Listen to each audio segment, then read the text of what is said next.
आदाब नाजरीन, news 16 digital में आप सभी का खैर मकदम है।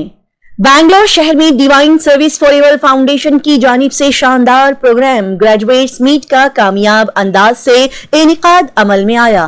जी नाजरीन, बैंगलोर शहर के Shivaji Nagar near Bowring hospital Samad house में 24 नवंबर 2024 बरोज इतवार सुबह 9:30 बजे बड़े ही अच्छे अंदाज से सिस्टमैटिक वे में बेहतरीन प्रोग्राम ग्रेजुएट्स मीट को रखा गया, जिसमें हर फील्ड के माहिर एक्सपर्ट पर्सनालिटीज ने शिरकत फरमाते हुए यहां पर मौजूद स्टूडेंट्स और अवाम को अपने तजुर्बे एक्सपीरियंस के जरिए से अपने कैरियर को अच्छे अंदाज से संवारने के लिए उम्दा गाइडेंस फराहम किए। बता दिया जाए कि डीएसएफ फाउंडेशन यानी कि डिवाइन सर्विस फॉरएवर फाउंडेशन वो इदारा है जो कि 12 साल से हमारे आने वाली नौजवान नस्ल स्टूडेंट्स को उनके करियर के मुतालिक, स्टडीज के मुतालिक अहम जानकारियां फराहम करने का बेहतरीन काम करता है। और ये ऑर्गेनाइजेशन एजुकेशनल फील्ड से जुड़ा हुआ है, नॉन प्रॉफिटेबल और नॉन पॉलिटिकल ऑर्गेनाइजेशन है जो कि स्टूडेंट्स तलबा को जरूरी जानकारियां फराहम करने के साथ उन्हें बाख्तियार बनाने के लिए वक्फ है। और ये ऑर्गेनाइजेशन नौजवान बच्चों की जिंदगियों को और अच्छे मुआशरे को तश्कील देने में नुमाया खिदमात अंजाम देता है। इस ऑर्गेनाइजेशन का मकसद नौजवान जहनों को आने वाले चैलेंजेस को नेविगेट करना, अपने करियर के मुतालिक मस्बत इंतखाब करना और नौजवानों को मुस्तकबिल के दानिश्वर रहनुमा बनने के लिए अच्छे अंदाज से गाइड करना है। साथ ही इस ऑर्गेनाइजेशन का मिशन है तलबा को तालीमी और जाती तौर पर सबकत हासिल करने की तालीम देना, उन्हें बाख्तियार इंडिपेंडेंट बनाना और उन्हें रहनुमाई करना। बता दिया जाए कि ये ऑर्गेनाइजेशन 12 साल पहले शुरू किया गया और इसके फाउंडर डॉक्टर सैयद मुजम्मिल अहमद है और प्रेसिडेंट मोहम्मद आबिद हुसैन और मेंटोर मौलाना शाइक नदवी साहब है। डीएसएफ की जानिब से मुनक्किदा इस बेहतरीन प्रोग्राम में चीफ गेस्ट के तौर पर Shivaji Nagar MLA chairman greater Bangalore जनाब Rizwan Arshad, ex MP Lok Sabha president Jamiat Ulama e Hind जनाब मौलाना मोहम्मद मदनी साहब और member of Karnataka legislative assembly मोहतरमा बिल्किस बानू ने शिरकत फरमाई।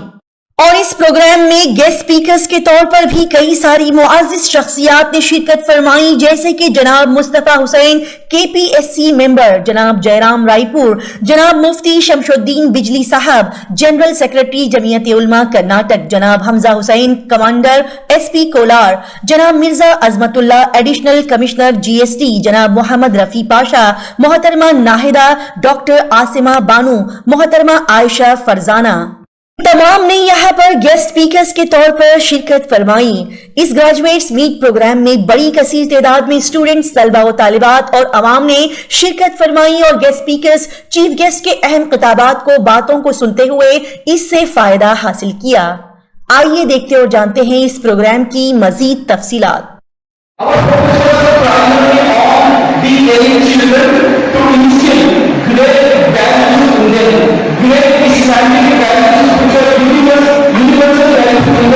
So we can start applying those values in your life and start demonstrating those values in your life. At the same time, become one of the best citizens of the entire nation.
clients, right? You know what these days of proposing partner activities, what is the proposing is all about. And now, before I start introducing and talking about the research foundations, this program is all about research foundation. It's all about our intellectual leaders who have valued us today, right? And now, I will want to acknowledge the fact this program is primarily helping members of the supporting organization from all the chief guests, guest speakers, of course, because so many people are present in this program, and that's obviously one of the things who have been encouraging our students to take part of this event. I guess I would like to take two things who have been working for almost 1.5 years consistently day and night to make this event happen.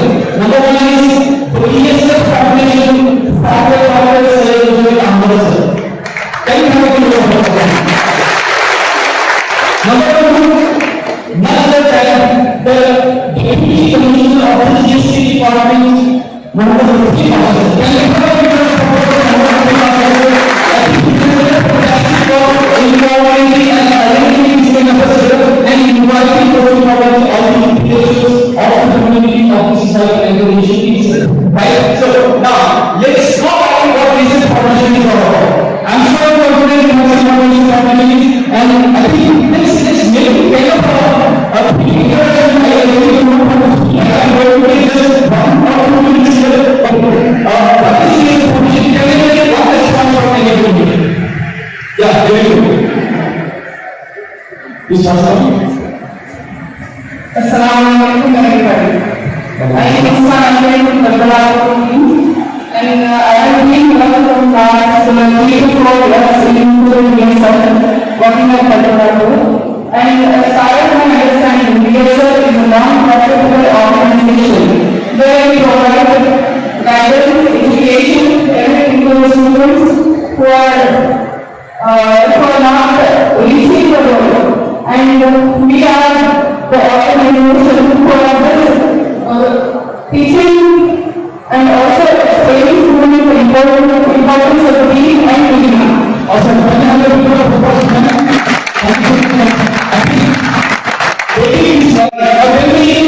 is the guidance of BSF? सबकी देखिए कितने programme की guidance हो I have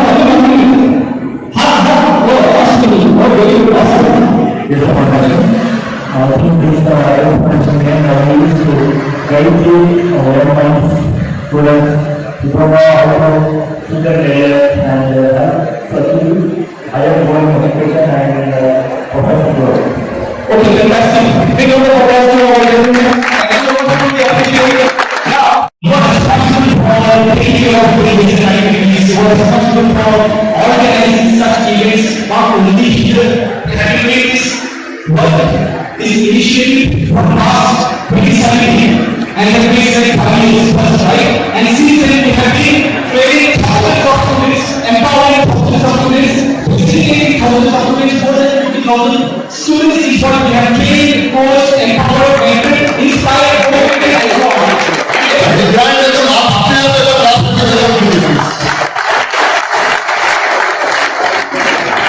अभी मैं ज़रूरत दे रहा था बहुत बड़ी हस्ती एक्चुअली हमारे कौम के रोल मॉडल हमारे कौम को रोल मॉडल है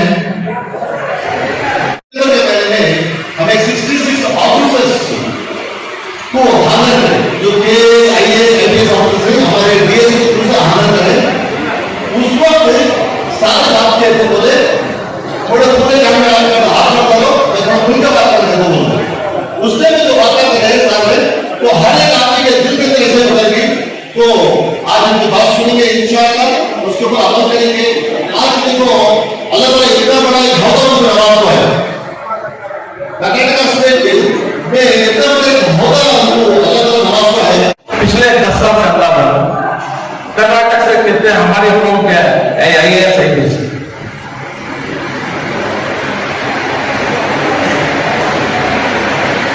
पिछले 10 साल में कितने हैं मैं सब कुछ जीरो डॉक्टर साहब किसके पीछे हमें काम कर रहे हैं आईएएस के एक पार्ट टाइम कोचिंग सेंटर्स बनाना, एक पार्ट टाइम कोचिंग देने से हमें समझ नहीं कि हमारे कौन के बच्चा आईएएस आईएएस ऑफिसर बन जाए। ये पार्ट टाइम का जॉब नहीं है। एक लॉन्ग टर्म पॉलिसी, एक लॉन्ग टर्म स्ट्रेटेजी और एक लॉन्ग टर्म मेहनत इसके पीछे है। सबसे पहले मैं समझता हूँ पूरे स्टेट में हमारे स्कूल के जो होने वाले बच्चे या लड़कियां हैं उनको आइडेंटिफाई करें। पूरे स्टेट से 10 या 20 निकले बस हमारे पास। ऐसा नहीं इन्विटेशन एप्लीकेशन देखो कितना 100 50 200 हम कोचिंग करते इससे आईएएस ऑफिसर नहीं बनते। पूरे स्टेट से हमें डाटा कलेक्ट करना, जो हाईली टैलेंटेड हाईली पोटेंशियल बच्चे हैं उनको आइडेंटिफाई करना और उनके पास एक्सक्लूसिव हमें training programme, rigorous training programme 1 साल का 2 साल का करें तो शायद 1 साल 2 साल में अपना 1-2 टैलेंट मतलब कौन का पैसा कौन की मेहनत इसके पीछे लगने के बाद हमारा रिजल्ट नहीं कर रहा है। मुझे क्या है कि हमारे पास इसकी प्लानिंग नहीं, इसकी स्ट्रेटेजी नहीं।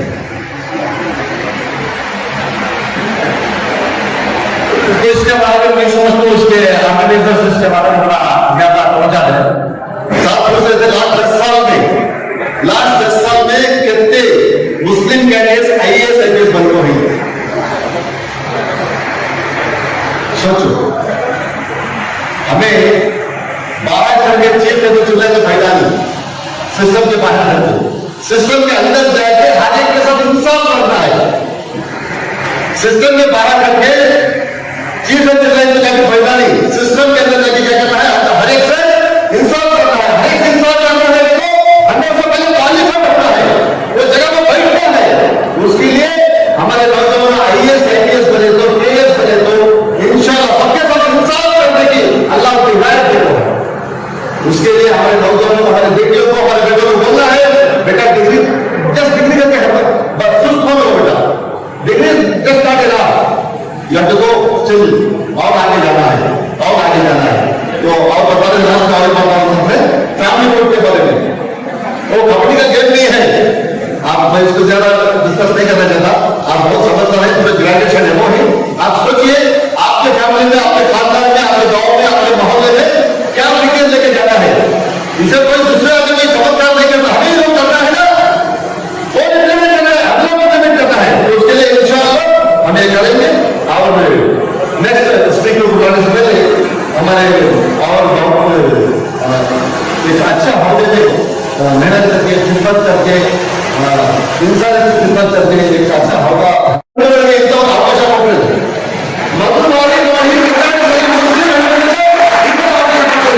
इसके लिए भाई आयशा मैडम से रिक्वेस्ट करो, मैडम हमको सब लोग करना सीखना है, बहुत इंपॉर्टेंट।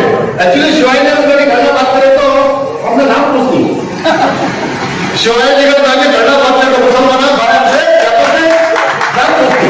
इसके लिए करना हर एक को सीखना है।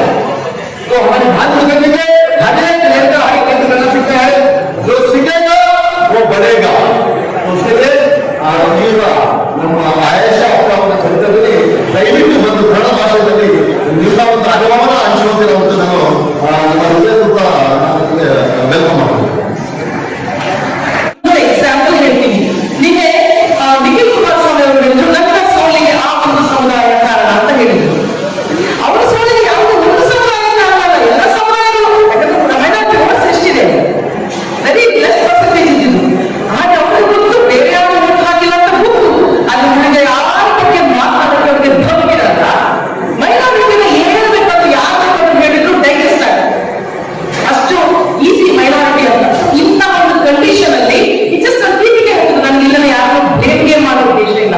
ಇಂತಹ ಒಂದು ಕಂಡೀಷನ್ ಅಲ್ಲಿ ನಾವು ಹೇಗೆ ಇರಬೇಕು, ನಮಗೆ ಬೇಕಾಗಿರುವಂತದ್ದು ಸೋಷಿಯಲ್ ಎಂಪವರ್ಮೆಂಟ್, ಸಾಮಾಜಿಕ ಸಬಲೀಕರಣ. ಆ ಸಾಮಾಜಿಕ ಸಬಲೀಕರಣಕ್ಕೆ ಅತ್ಯಂತ ಪ್ರಮುಖವಾದಂತಹ ಸಾಧನ ಅಂದ್ರೆ ಶಿಕ್ಷಣ, ಶಿಕ್ಷಣ, ಶಿಕ್ಷಣ, ಎಜುಕೇಶನ್, ಎಜುಕೇಶನ್, ಎಜುಕೇಶನ್. ಯಾರು ಶಿಕ್ಷಣವನ್ನು ಪಡೆಯುತ್ತಾರೋ ಅವರು ಹುಲಿಯ ಹಾಲನ್ನು ಕುಡಿದಂತೆ ಆ ಹುಲಿಯ ಹಾಲನ್ನು ಕುಡಿದವರು ಗರ್ಜಿಸಲೇಬೇಕು. ಅಂತಹ ಒಂದು ಗರ್ಜಿಸುವ ಸಮುದಾಯವಾಗಿ ಮೈನಾರಿಟಿ ಸಮುದಾಯ ಕರ್ನಾಟಕ ರಾಜ್ಯ ರಾಜಕಾರಣದಲ್ಲಿ ಕಾಣಬೇಕು ಅನ್ನುವಂಥದ್ದು ನನ್ನ ಒಂದು ಬಹಳ ಆಸೆ.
ಒಂದೇ ಒಂದು ಮತ್ತು ಹೇಳೋದು ಎಜುಕೇಶನ್. ಬೇರೆ ಎಲ್ಲ ಎಜುಕೇಶನ್ ಬರ್ತಾ ಬರ್ತಾ ಬರ್ತಾ ಬೇರೆ ಎಲ್ಲ ಕರ್ಕೋಗುತ್ತೆ. ಮಂಜು ಕರಗಿದಂಗೆ, ಬೆಟ್ಟ ಕರಗಿದಂಗೆ ಎಲ್ಲ ಪ್ರಾಬ್ಲಮ್ ಸಾಲ್ವ್ ಆಗ್ತಾ ಹೋಗುತ್ತೆ. ಒಂದು ನಾವು ಮುಸ್ಲಿಮರು ಧಾರ್ಮಿಕವಾಗಿ ಎಷ್ಟು ಕಾನ್ಸಂಟ್ರೇಷನ್ ಮಾಡ್ತೀವೋ ಒಂದು ಸಮುದಾಯದ ಉನ್ನತೀಕರಣಕ್ಕೆ ಅದು ಮಾತ್ರ ಸಾಕಾಗೋದಿಲ್ಲ. ಸಾಮಾಜಿಕ ಜೀವನದಲ್ಲಿ ಏನೆಲ್ಲ ಬೇಕು ಅದನ್ನು ನಾವು ಮಾಡಬೇಕು. ಗೊತ್ತಿರಲ್ಲ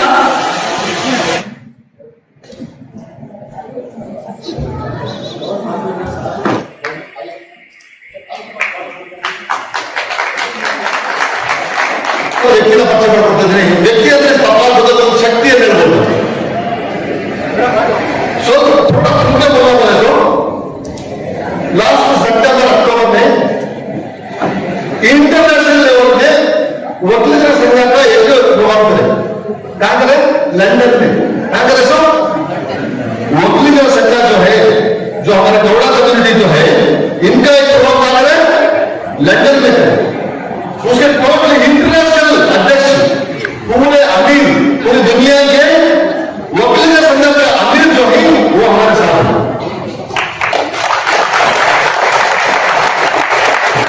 तो उन्होंने क्या बोला? कोई पार्टिसिपेंट आपके एमएलए उनके संघ को कंट्रीब्यूट करना. तो कोई भी पार्टी से मेरी सियासत मुझे लेना नहीं है, मेरे फॉर्म के लिए तो ज्यादा तो बोलो. ये प्रोग्राम ऐसा करे लंदन के अंदर बैंगलोर से सवाल मिले, उस पर हमारे भाषा शब्द देते. तो ये सोच शिवाजी वाले अरेंज करे तो सोचते शिवाजी वाले शांति नगर वाले क्यों बुलाना? शांति नगर वाला अरेंज करे तो बोलते महादेव वाला व्हाइट फील्ड होती तो तुमको क्यों बुलाना? व्हाइट फील्ड वाला अरेंज करे तो चांदनी वाले क्यों बुलाना? हमें किसी भी अमीर बनना नहीं करते, अमीर मानना नहीं चाहते. इनकी एक बात में सुना था कि ऑफिस में जाकर बैठा 15 मिनट बात करने का सामने मुसलमान वाले हिंदू में फैमिली नहीं है. 15 मिनट में क्या बोलो? मुसलमान वाले हिंदू में फैमिली नहीं हो. मुझे सुनने में लंदन में जो भी उनके कौम का साथी आता है वो बोलते थे अरे सदर साहब आ गए. किसे जो भी इन्वेंट कर रहा है उसको बोलते रहते थे. जो भी इन्वेंट कर रहा है तुम्हें हमारा सदर है, तुम्हें हमारा रहनुमाई, तुम्हें बड़े हैं, तुम्हें नहीं है.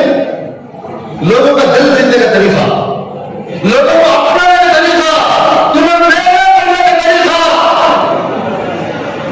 हमारे लीडर्स क्या करते हैं? उन्हें आया पीछे बेटा साथ में बैठा करो, नहीं तो उसे देखा नहीं बात से तुमने आते ही फिर देखा मालूम नहीं हो. पूरी दुनिया को इंसानियत सिखाए तो आपे, पूरी दुनिया को इंसानियत सिखाए तो आपे अमल करने से कोई दूसरे. तो जो अमल करने उनके पास होंगे IAS ऑफिसर आज बहुत बड़ा काम इंसानियत के लिए, गवर्नमेंट के लिए और कौम के लिए कर रही सर. दिल ಕೊಟ್ಟು ಮನಸ್ಸು ಬಿಚ್ಚಿ ಹೇಳಿ ಸರ್. ದಯವಿಟ್ಟು ನಮ್ಮ ಸಮಾರಂಭಗಳಲ್ಲಿ ನಾವು ಇಂಥ ವ್ಯಕ್ತಿಗಳನ್ನ ಕರೆಯೋದ ಸರ್.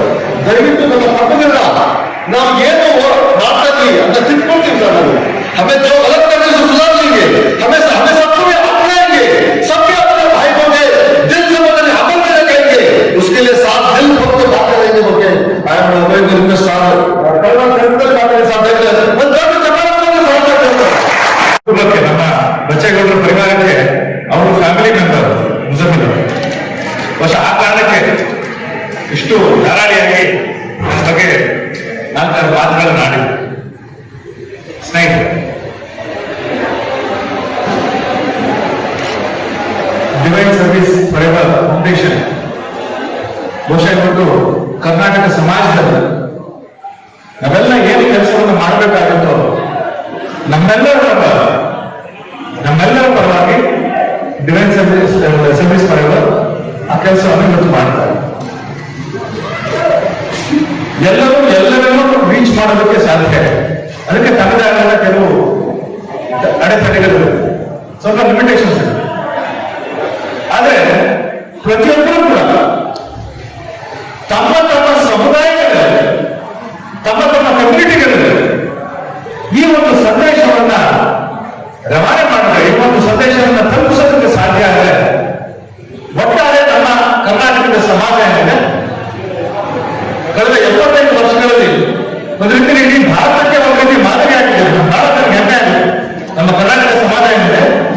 ಅದಕ್ಕೆ ಇಡೀ ಭಾರತಕ್ಕೆ ಮಾದರಿಯಾಗಿರುವಂತಹ ಒಂದು ಸಮಾಜ.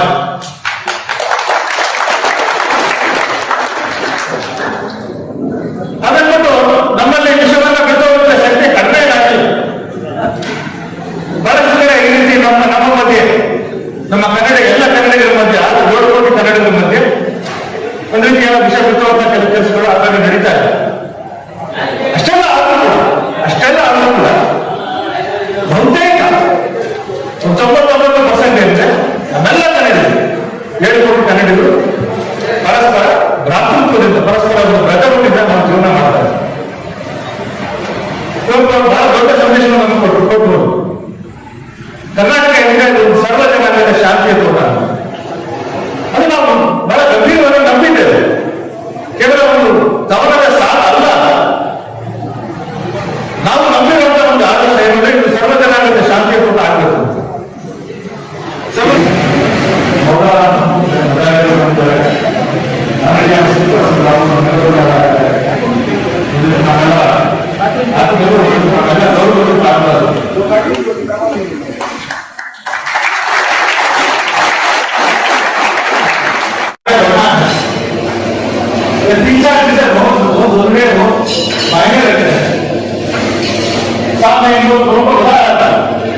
एक तो है क्वालिटी के ऊपर हमारा कमिटमेंट जो है बिल्कुल एकदम ठोस बनाते हैं, बिल्कुल एकदम तगड़ा बनाते हैं। दूसरा कोई भी एक्सेलेंस जो है बहुत इंपॉर्टेंट है। कोई भी काम हो, कोई भी प्रोडक्ट हो, कोई प्रोडक्ट सर्विस हो, आप देने के समय तो एक्सेलेंस की तरफ हमारा जो रहेगा ना वो बहुत जरूरी है, बहुत इंपॉर्टेंट है। जब हमारा एक्सेलेंस जो है हमारा रबर पर भरोसा आता है, उसके बाद कोई हम अपने जो है पीछे रह नहीं सकता है। इसलिए excellence is a very very important aspect. महबूब अली साहब के बहुत सारे टीवी में हम देखे होंगे, आपके अंदर देखे होंगे ना, यूट्यूब पे तो आपने देख पालो और हमारे प्रेस को थोड़ा के बात करने का कहा करते हैं ऐसे आवाज नहीं है।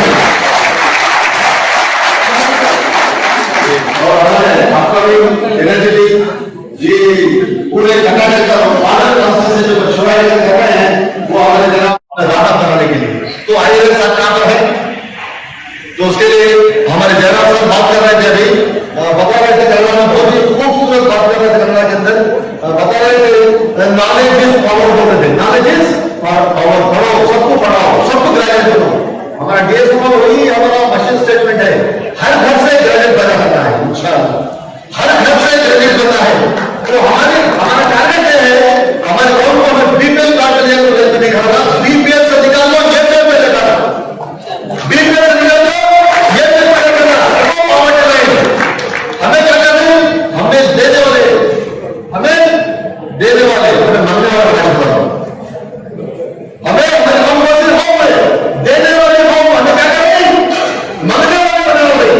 दुनिया में देने वाले की इज्जत है, मांगने वाले की इज्जत है, किसकी इज्जत भाई, मांगने वाले की देने वाले की, हमें कौन है देने वाले, मगर हमें आज बीपीएल में खड़ा करना नहीं, मांगने वाले के साथ।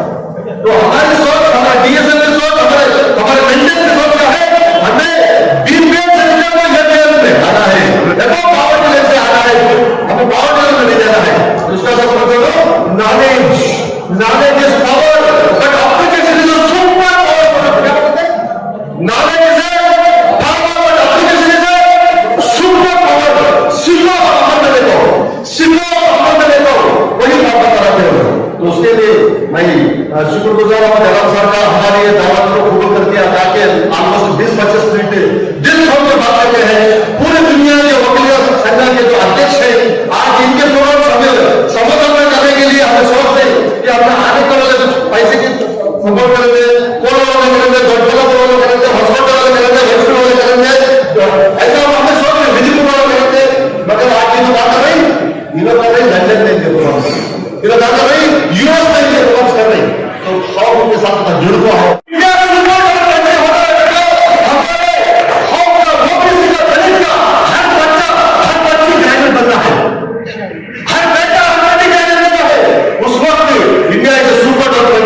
इंशाअल्लाह।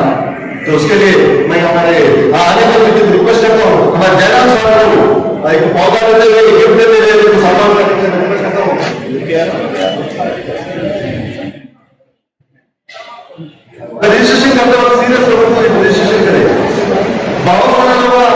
बच्चा सोचता नहीं ये क्या है, पॉलिटिकल मीटिंग नहीं है, ये आम आदमी का अवसर है, ये लड़के ये लड़कियां जो है इंशाल्लाह देश संभालने वाला होगा, ऐसा लोग आपको काम ये करे थे।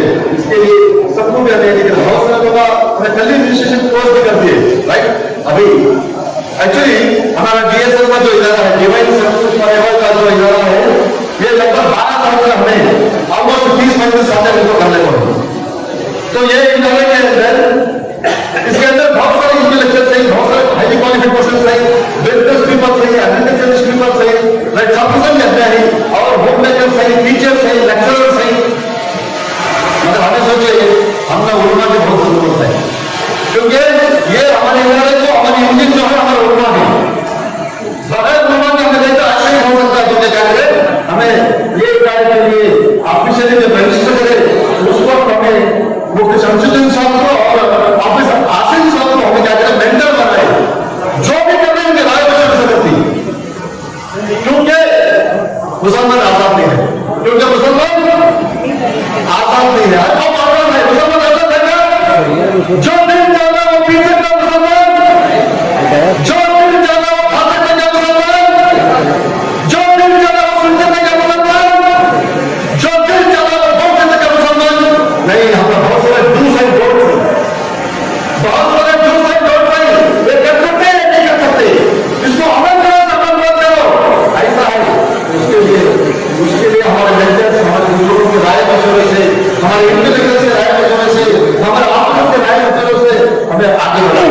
इसीलिए 12 साल से हमारी टीम जो है, टीम का स्पेल क्या है, टीवी ये टुगेदर एवरीवन अचूज मोर, टुगेदर एवरीवन अचूज मोर, ना सिंगल आदमी है, हर अपनी टीम है, एक आदमी है, पूरा काफिला है। तो उसके लिए अभी हमारे मेंटर, हमारे गाइड, हमारे फिलोसोफर मुफ्ती शमसुद्दीन साहब को मैं रिक्वेस्ट करता हूँ, सब आइए दिल खोल के हमारे बहनों को भाइयों को हमें और कैसा बेहतर इंडिया बनाना है, बेहतर मुसलमान कैसा बनना है, बोलते आप बोलिए बल्कि पूरे आलमी इस्लाम में हमेशा जो खबरें हमारे सामने आ रही हैं वो मायूस करने वाली खबरें, वो परेशान करने वाली खबरें, चाहे वो मुल्क का मसला हो या आलमी इस्लाम का मसला हो। इस फिजा में, इस मसमूम जहरीली फिजा में DSF के जो प्रोग्राम हो रहे हैं, अभी हाल में जो गवर्नमेंट ऑफिशियल्स थे उन तमाम को जमा किया गया था, और आज तालीम याफ्ता तबके को जमा करने की कोशिश की गई। और इन हालात में इस तरह के जो प्रोग्राम है, सब गर्मी में, सब तबिश में, झुलसा देने वाली गर्मी में एक ठंडी हवा का झोंका महसूस होता है। ऐसा महसूस होता है एक हवा का झोंका लग रहा है, एक सुकून और कल्बी मसरत होती है। अल्लाह रब्बुल इज्जत DSF के जिम्मेदारों को बेहतरीन बर्ता नसीब फरमाए और मिल्लत के लिए, कौम के लिए जो पहल इन्होंने की है, अल्लाह रब्बुल इज्जत इसको कबूल फरमाए। हमारे डॉक्टर मुज़म्मिल साहब ने ये बतलाया कि ये कौम देने वाले हैं, लेने वाले नहीं है, लेकिन जो हमारी शरीयत और हमारी जो सूरत, जो शक्ल लोगों के सामने पेश की जा रही है, वो इंतहाई मायूस कुन शक्ल है। एक पसमानदा कौम के तौर पर, एक लाचार और मजबूर कौम के तौर पर पेश किया जाता है, जबकि हमारे पास ऐसे बासलाहियत अफराद मौजूद हैं जो मुल्क के लिए, कौम के लिए मुस्तकिल खिदमत में लगे हुए हैं, और उनकी वजह से मुल्क का, कौम का नाम रोशन हो रहा है। और इनको नुमाया करना, इनको आगे लाना, ये इस वक्त की बहुत बड़ी जिम्मेदारी की बात है। अल्लाह रब्बुल इज्जत इस तरह के प्रोग्रामों को कबूल फरमाए और इखलास के साथ हमें आगे बढ़ने की तौफीक अता फरमाए। मैंने ये हदीस पाक आपके सामने पेश किए उसका तर्जुमा करके मैं अपनी बात को खत्म करना चाहूंगा। हमारे दरमियान बहुत ही अहम शख्सियत मौजूद है, उनकी बातों को हमें सुनना है। मैंने नबी अकरम सल्लल्लाहु अलैहि वसल्लम की एक बात आपके सामने पेश की है। नबी अकरम सल्लल्लाहु अलैहि वसल्लम ने फरमाया, दो नेमतें ऐसी हैं कि आमतौर से लोग उन दो नेमतों के सिलसिले में धोखे में पड़े हुए हैं कि उस नेमत का एहसास नहीं है और उस नेमत का सही इस्तेमाल नहीं है। और ये नेमत है, सेहत की नेमत है, और दूसरी नेमत है फुर्सत की नेमत। अल्लाह रब्बुल इज्जत ने हमें ये दोनों नेमतों से नवाजा है। उसके साथ साथ आप हजरात को अल्लाह ने तालीम याफ्ता बनाया है और इस तालीम और इन सलाहियतों के जरिए से इंशाअल्लाह हम कौम का और मुल्क का नाम रोशन करेंगे और अल्लाह रब्बुल इज्जत हमें इसी तरह जोड़कर काम करने की तौफीक अता फरमाए। वो रिलीजन बेस्ड है। हेलो सर मैडम, हमारे जो खिदमत है आप कर रहे हैं, मैं कर रहा हूँ, जो कर रहे हैं, हमारे जो खिदमत नहीं, हमारे वो खिदमत रिलीजियस बेस पे है, हमारे खिदमत है ह्यूमैनिटी बेस, इंसानियत के बेस के ऊपर करना है। हमें क्या कहना है? इंसानियत के बेस पर करना है। इसलिए हमें हर साल SSCPU से जो बच्चे पास होते हैं उनको बोला कि अरे 1,000 बच्चों को हमारे इनाम दिए, 200 बच्चों को हमें गैर बच्चों को इनाम देंगे, क्योंकि हमारे सर्विसेज जो है वो है ह्यूमैनिटी बेस के ऊपर। तो बहुत सारे लोग, बहुत सारे हमारे यूथ्स को डायनामिक लीडर जो है यूथ्स नौजवान है ना, संडे बहुत टाइम वेस्ट करते हैं, सैटरडे बहुत टाइम वेस्ट करते हैं, छुट्टियां हैं टाइम वेस्ट करते हैं, सुबह 11 बजे उठते हैं, राइट, रात के 2 बजे सोते हैं। उसके लिए एक बात हमेशा बोलते हैं, साहब जमीन के ऊपर काम करो। कहाँ काम करो? जमीन के ऊपर काम करो, इंशाल्लाह जमीन के अंदर आराम करो। मान अल्लाह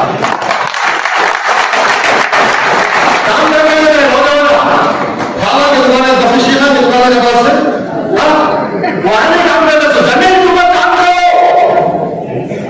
इंसानियत के बेस के ऊपर, इल्म के बेस के ऊपर जमीन के ऊपर काम करो। इंशाअल्लाह जब जमीन के अंदर जाते हैं उस वक्त आराम होता है। तो उसके लिए वो बेस के ऊपर हमारी मेहनतें हो रही।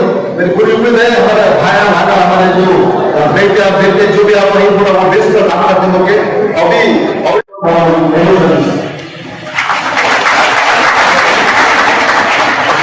इन लोगों के लिए ये काम किया जा रहा है, वो सिंसियर हो जाए और एफर्ट करें। मुझे इस बात का पूरा यकीन है, दुनिया आज की तारीख में काबिल लोगों की तलाश में भटक रही है। अगर आपने अपने अंदर काबिलियत पैदा कर ली तो आपकी जबान कोई हो, मजहब कोई हो, आपका स्टाइल कुछ और हो, आपके कपड़े कुछ और हो, दुनिया मजबूर हो जाएगी आपके साथ काम लेने पर और आपके साथ काम करने पर।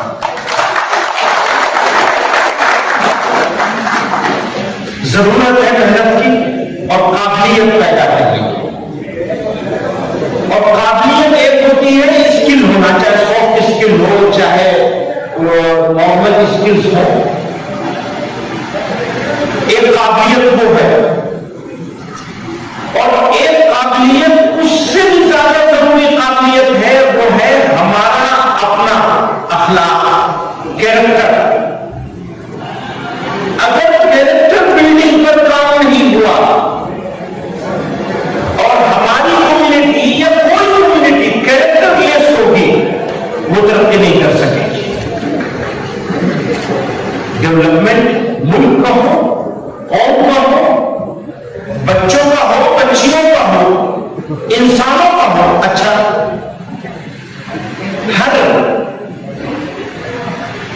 हर काम के लिए जरूरत होती है इस बात की कि उम्र हो, एज हो, मसलन बुजुर्ग लोग हैं, उनसे कहा जाए कि आप चार्टर्ड अकाउंटेंट बन जाइए, तो ये मुश्किल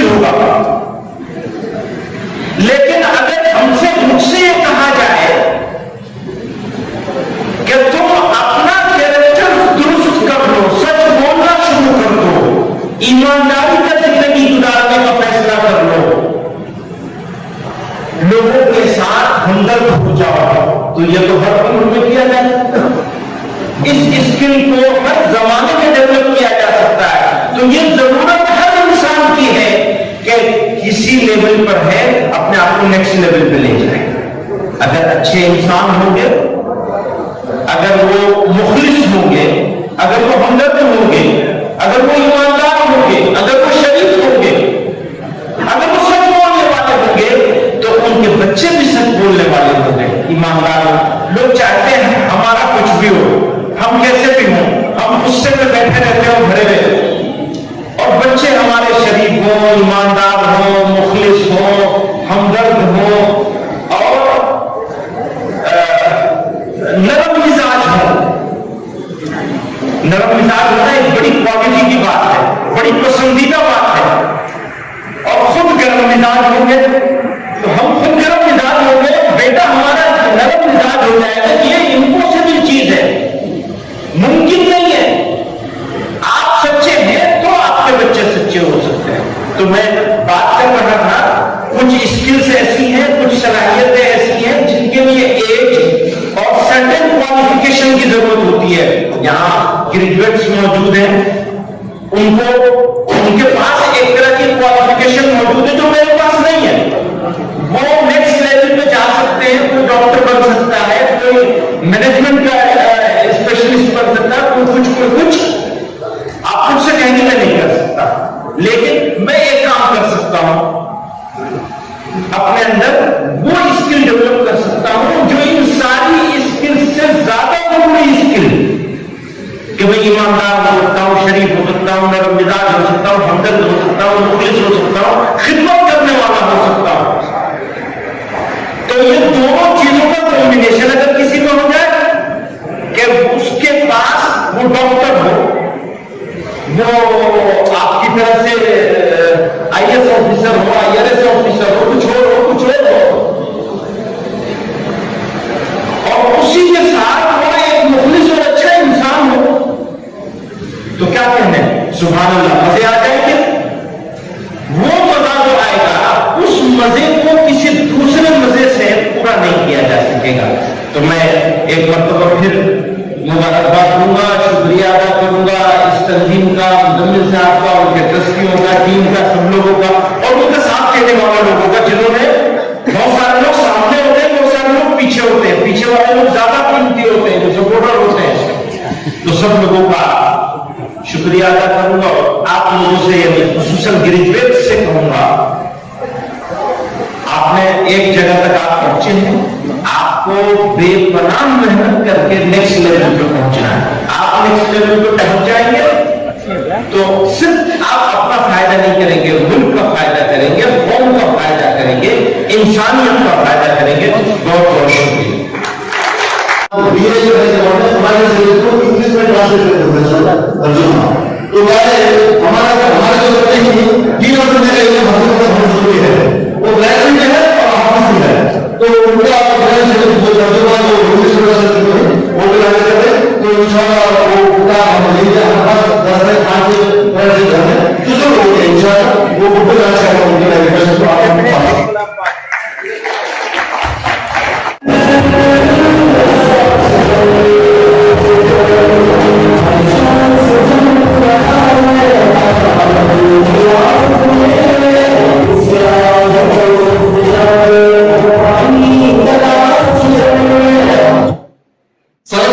इलेक्शन में स्टेट प्रेसिडेंट बन के, उसके बाद में एमएलसी बन के, उसके बाद में अल्हम्दुलिल्लाह 2 बार एमएलए बन के, ग्रेटर बैंक के चेयरमैन बन के, इंशाअल्लाह आने वाले दिनों के अंदर मिनिस्टर बन के, रिजवान शाह साहब आप दूसरों के मुकाबले सब पीछे रह जाएंगे और उनकी नजर में हम मुर्दा हैं, हम जिंदा नहीं है। तो हमें हमारे बच्चों को तालीम में याफ्ता बनाना चाहिए। सिर्फ डॉक्टर और इंजीनियर बनाने से नहीं चलेगा, इस मुल्क की तरक्की में हमारा कॉन्ट्रिब्यूशन होना चाहिए, हमारा हिस्सा होना चाहिए। पूरी दुनिया में इंसानियत को फायदा पहुंचे ऐसे इन्वेंशन हमारे में होने चाहिए, हमारे को ताकत हमें पैदा करनी चाहिए। पूरी दुनिया देखे कि इसने जो इन्वेंट किया है इसका फायदा कोई इंसान नहीं है। आज हम देख रहे हैं इजराइल फलस्तीन में क्या कर रहा है। हम सब खून के आंसू हो रहे हैं। हर दिन जब फोन उठाकर देखते हैं, टीवी देखते हैं, पेपर देखते हैं, जिस तरीके से इंसानों के साथ सलूक किया गया है, जैसे चूंटियों को मार देते हैं, वैसा फलस्तीन में हमारे मां बहनों को, हमारे भाइयों को मार दिया है। छोटे छोटे बच्चों के साथ जो ज्यादती की, कोई ह्यूमन राइट नहीं, कोई रोकने वाला नहीं। एक छोटा सा मुल्क और सारे इस्लामी ममालिक के बीच में इतना बड़ा जुल्म खा रहा है, लेकिन कोई कुछ नहीं कर सकता, कोई कुछ नहीं कर सकता, उसको कोई रोक नहीं सकता। हर दिन कई 100 लोगों को जान ले रहा है इजराइल, रोक नहीं सकते। जितने हॉस्पिटल थे, जितने स्कूल थे, यूनिवर्सिटीज थी, एक एक घर, एक एक इमारत तबाह और बर्बाद कर रहा है। हम इसको रोक नहीं सकते, किसी ने रोक नहीं सकते। क्या वो हक पर है? क्या वो हक पर है? नहीं, वो क्या हक पर नहीं। क्यों हम नहीं रोक पा रहे? उससे बदला लेने को छोड़ दीजिए, वो जो जुल्म कर रहा है, वो जुल्म को रोकने के लिए हम नाकाम रहे हैं, तो किस लिए नाकाम? क्या इस्लामी ममालिक के पास कोई चीज की कमी है? दौलत की कमी है? बताइए, दौलत की कमी? पूरी दुनिया में सबसे अमीर ममालिक जो है तो कौन से है? इस्लामी ममालिक। दौलत बेशुमार है, जमीन को तो दौलत निकलेगी, अल्लाह ने इतना अता कर दिया है, लेकिन उनके पास क्यों इतनी ताकत नहीं है कि वो इजराइल को रोक सके, इंसाफ की बात कर सके, हमारे मां बहनों के, हमारे बच्चों के, हमारे भाइयों की जान बचा सके? किसी नहीं हो पा रहा है, इसलिए नहीं हो पा रहा है क्योंकि उनके पास दौलत तो है, उनके पास इल्म नहीं है। अगर इल्म नहीं है तो टेक्नोलॉजी नहीं पैदा कर सकते, अगर टेक्नोलॉजी नहीं पैदा कर सकते तो वेपनरी उनके पास नहीं होगी, अगर वेपनरी नहीं होगी तो आप जंग में पिट जाएंगे। उनके पास कोई साइंटिस्ट नहीं है, जितनी उनकी इमारतें खड़ी है, जो तेल भी निकल रहा है वो अमेरिका से, यूरोप से कोई आकर, कोई इंजीनियर, कोई टेक्नीशियन निकाल के दे रहा है। उनके पास इतनी हैसियत नहीं कि वो तेल को निकाल सके। जब उनके पास इल्म नहीं है, पिछले 70 साल में उनको यूनिवर्सिटीज कायम करनी चाहिए थी, रसदवा कायम करनी चाहिए थी, रिसर्च और डेवलपमेंट करना चाहिए था, बात नहीं बच्चों की तरबियत करकर उनको साइंटिस्ट बनाना चाहिए था, उनको दुनिया में बड़ी से बड़ी बीमारियों को रिसर्च करवाकर उसका हल निकालना चाहिए था। वो नहीं कर पाया तो आज वो इस हालात में है। अगर हम ये नहीं कर पाएंगे तो हमारे हालात भी सुधरने वाले नहीं है। एक एपीजे अब्दुल कलाम थे, अगला एपीजे अब्दुल कलाम को नहीं बताइए। हमें ढूंढना है छोटे छोटे बच्चों में कौन है वो पास ही बच्चा जो अगला एपीजे अब्दुल कलाम साहब, अगला साइंटिस्ट हो सकता है। हमारे मुल्क की, इंडिया की तरक्की में वो हाथ बना सकता है। इस मुल्क को दुनिया का सबसे अहम पसंद मुल्क कब बना सकते हैं? जब बना सकते हैं कि हमारे गांव में से अच्छे अच्छे साइंटिस्ट निकले, हमारे गांव में से ऐसे ऐसे टेक्नीशियंस निकले जो इस मुल्क की तरक्की पर काम कर सके, हमारे गांव में से ऐसे बिजनेसमैन निकले जो इतना बिजनेस जनरेट करे, इतना एम्प्लॉयमेंट जनरेट करे कि सबको बिला इलाके में जरूर मिल जाए, जहां वो हिंदू, मुसलमान, सिख, ईसाई कोई भी क्यों ना हो, सबको साथ लेकर एक ऐसा बिजनेस तैयार कर सके।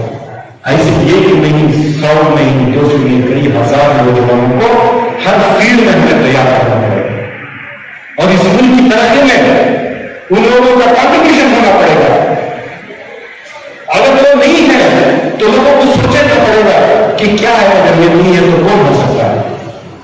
अगर इस मुल्क की तरक्की में हम हिस्सेदार नहीं हैं, अगर इस मुल्क में जो दौलत बनेगी उस दौलत को पैदा करने में हमारा कोई हिस्सा नहीं है, इस मुल्क में जो इन्वेंशन होगा उस इन्वेंशन में हमारा कोई साइंटिस्ट नहीं है, इस मुल्क में जो आगे की कोई भी प्रोग्राम कोई भी स्कीम चले तो उसमें अगर हमारा हिस्सा नहीं है, अगर हम कंट्रीब्यूटर्स नहीं रहे तो हम कितना भी कोशिश कर रहे हमारी वो इज्जत, हमारी वो हैसियत,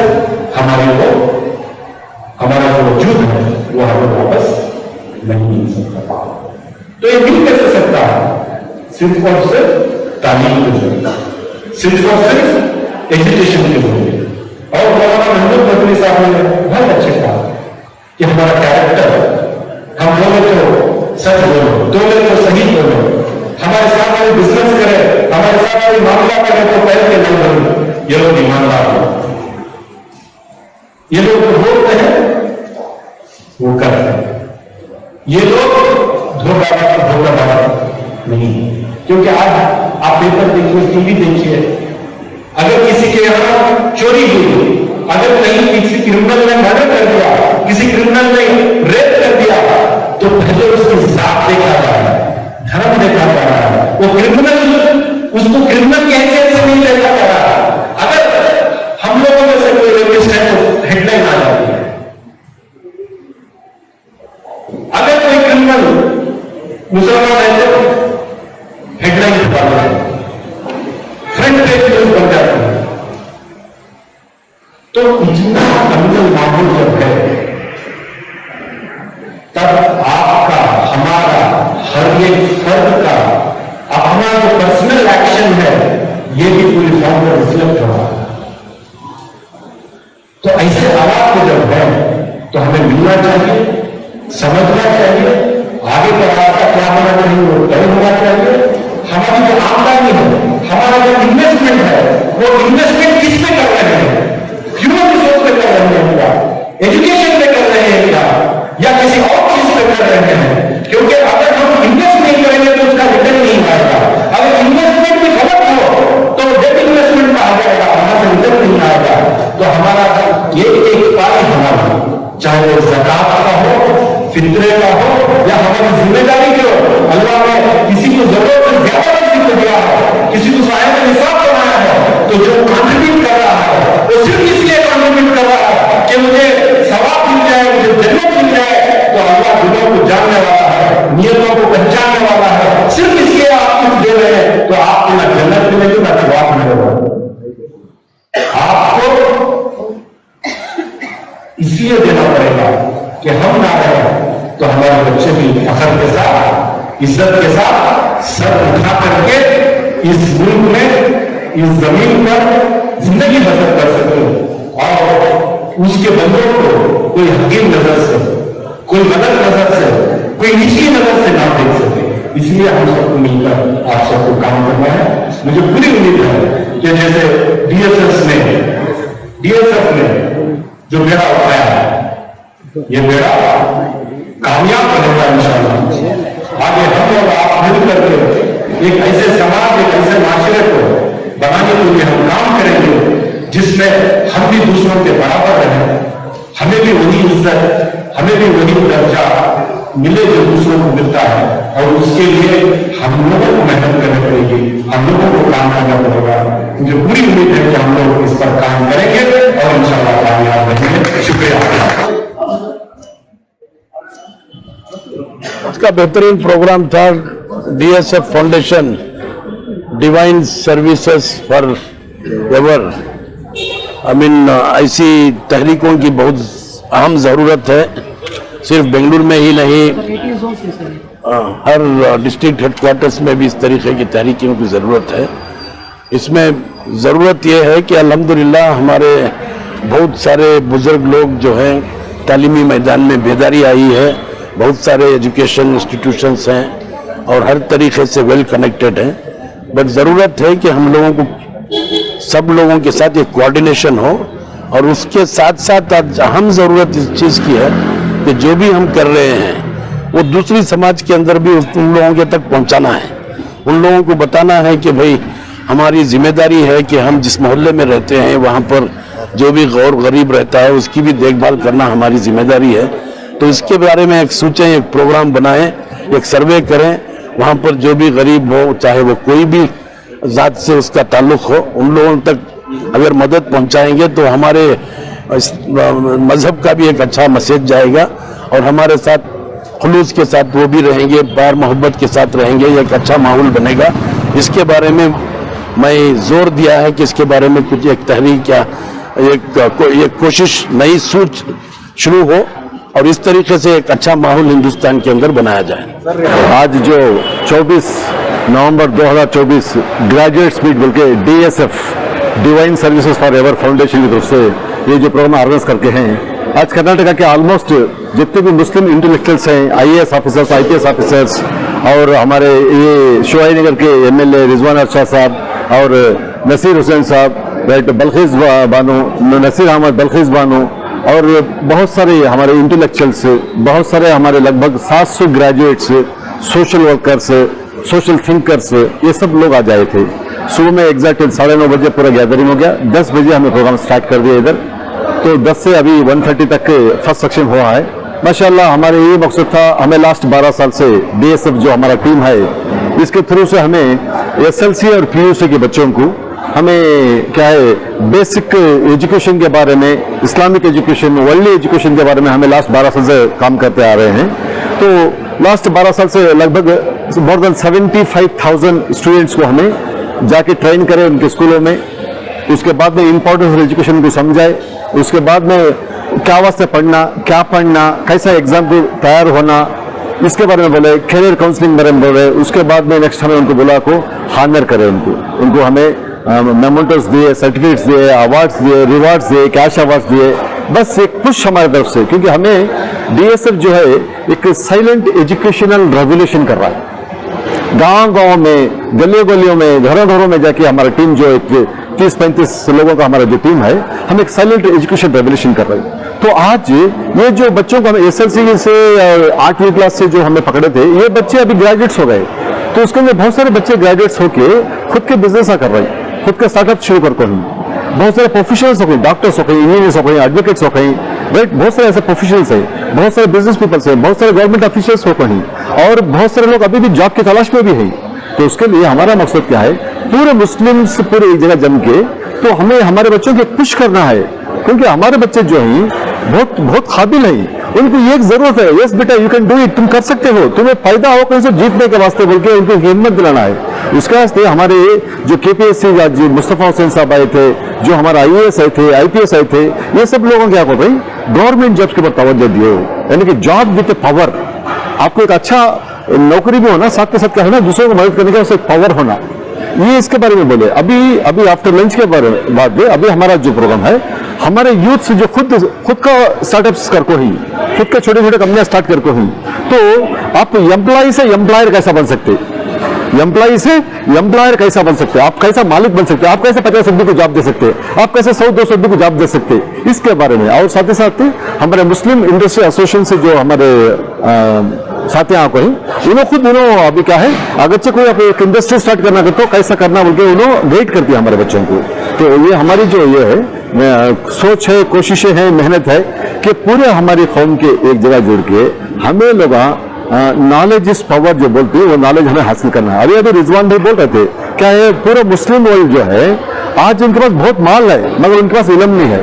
इल्म नहीं होने की वजह से क्या कर रहे हो ना, वेस्टर्न कंट्रीज से, यूरोपियन कंट्रीज से, अमेरिकन कंट्रीज, अमेरिका से क्या कर रही हो ना, टेक्नोलॉजी को ले रही, उनको हायर कर रही। तो उनके पास पैसा है, मगर उनके पास वो इल्म, वो साइंटिस्ट नहीं, वो डॉक्टर्स नहीं, वो इंजीनियर्स नहीं, वो टेक्नोलॉजी नहीं है। वो पूरी टेक्नोलॉजी, वो डॉक्टर्स, वो इंजीनियर्स, वो साइंटिस्ट, वो इंटेलेक्चुअल्स, वो ऑफिसर्स हमें इंडिया में क्यों नहीं तैयार करना, हमें इंडिया में क्यों नहीं बनाना, इंडिया में बनाने के लिए हमें क्यों उनको साथ नहीं देना, क्यों कोशिश नहीं करना, क्यों उनको सपोर्ट नहीं करना, क्यों ऐसे इवेंट्स ऑर्गेनाइज नहीं करना, ये सोचने के बाद में ऐसे इवेंट्स हम ऑर्गेनाइज कर रहे हैं। तो इंशाल्लाह आने वाले दिनों के अंदर ऐसे इवेंट्स होते रहते हैं। ये सिर्फ आप साउथ कर्नाटक में करते हैं, नॉर्थ कर्नाटक में भी बहुत सारे मुसलमान हैं, वहाँ तो वहाँ भी आप जाने की कोशिश? इंशाल्लाह ऑलरेडी हमें बल्लारी में प्रोग्राम करते हैं, रायचूर में प्रोग्राम करते हैं, हमें इन्विटेशन से आए तो हर जगह इंशाल्लाह हमें जाने तैयार है। तो हमने क्या है, अगरचे 50 बच्चे एसएलसी के 50 बच्चे, कोई डिस्ट्रिक्ट के अंदर, कोई रूरल एरिया में, कोई तालुका प्लस में भी 50 बच्चे बैठ को ही वहां के कोई जिम्मेदार लेको हमें 50 बच्चे को बिठाती आके आप उनको कैरियर काउंसलिंग करो, इंपॉर्टेंस ऑफ एजुकेशन समझो, हाउ टू फेस एग्जाम समझो, बोले तो इंशाल्लाह हमारे पास डेट लेते हमें डेट देने तैयार है। बस हमने राब्ता करें दो। कैसे राब्ता करें? राब्ता करने के लिए आप नीचे हमारे नंबर से राइट DSF जो है इसके नंबर्स को आप राब्ता करो, इंशाल्लाह राब्ता करें। Sorry sir, website address? हमारा वेबसाइट एड्रेस है, वेबसाइट एड्रेस का एक है वो राइट, हम नीचे आपकी स्क्रीन पर आता है वेबसाइट एड्रेस आता है, उसके बाद में हमारा वेबसाइट है और हमारे जो भी ब्रोचर्स हैं, जो भी हमारे नंबर्स हैं, उसे कांटेक्ट करने से इंशाल्लाह आपको मदद मिल जाती है।